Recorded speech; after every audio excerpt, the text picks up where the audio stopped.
Pag about na kay Lord, ini-scroll mo. Huwag ganon, di dapat ganyan. Huwag mo muna scroll. Pagpipray muna kita. Alam ko na kailangan mo ng prayer. Hayaan mo ipag-pray kita. Let's pray. Panginoon, maraming salamat po sa oras pong ito. Nandito po Lord ang aking kapatid na ito. At hindi po siya nag-scroll, Panginoon. Salamat po sa kanyang oras na ibinigay sa mga oras na ito, Panginoon, upang manalangin sa inyo. Lord, hindi ko po alam, Panginoon, kung ano po yung kanyang kalagayan, yung sitwasyon niya ngayon, kung ano po yung status ng kanyang buhay, Panginoon. Lord God, Ikaw po ang siyang Diyos na nakakaalam ng lahat. Ikaw po, Panginoon, ang nakakita ng kanya pong kinalalagyan, yung kanyang sitwasyon ngayon, Panginoon. But Lord, minsan napapangiti pa rin siya, na tumatawa pa rin siya, Panginoon. Pero deep inside, Lord, meron pong kirot sa kanyang puso. Deep inside, Lord, meron siyang dinaramdam. Meron siyang tinatago, Panginoon. Meron siyang pinagdadaanan, Lord God, na pagsubok sa kanyang buhay.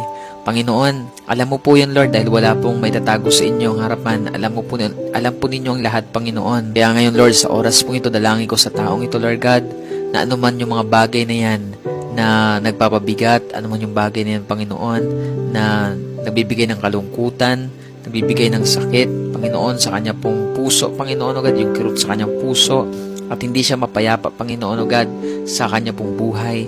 Lord, I pray right now, kalingain niyo po siya, Panginoon. Yakapin niyo po siya, Panginoon. Hayaan mo, Lord, na maramdaman niya ngayon ang inyong pong presensya, Lord God. Hayaan mo, Lord, maramdaman niya ang kapayapaan na nanggagaling sa inyo.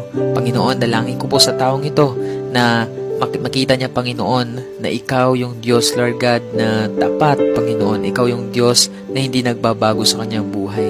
Lord Jesus, alam mo, Panginoon, kung gaano nakatagal yung pinagdadaanan ng taong ito, kung paano ito nagsimula, Lord God, na dala-dala niya ito, Panginoon, bit niya ito, Panginoon, hanggang sa nahihirapan siya, nabibigatan siya, Panginoon, hindi niya alam ang gagawin, but right now, this is not an accident, na nandito siya, Panginoon, pinili niya na magbigay ng oras sa panalangin ito.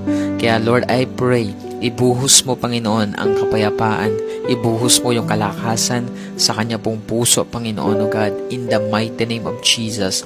I pray right now, Lord, na patuloy mo siyang samahan, tulungan, Panginoon, O God, sa kanya pong pinagdadaanan ngayon.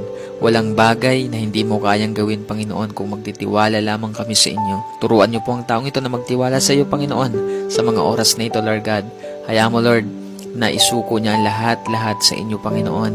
Iiyak niya sa inyo ang lahat-lahat, Panginoon, dahil the moment na ginawa niya ito, Panginoon, ay meron kang gagawin, babaguhin sa kanya pong sitwasyon at sa kanyang buhay. Salamat, Lord.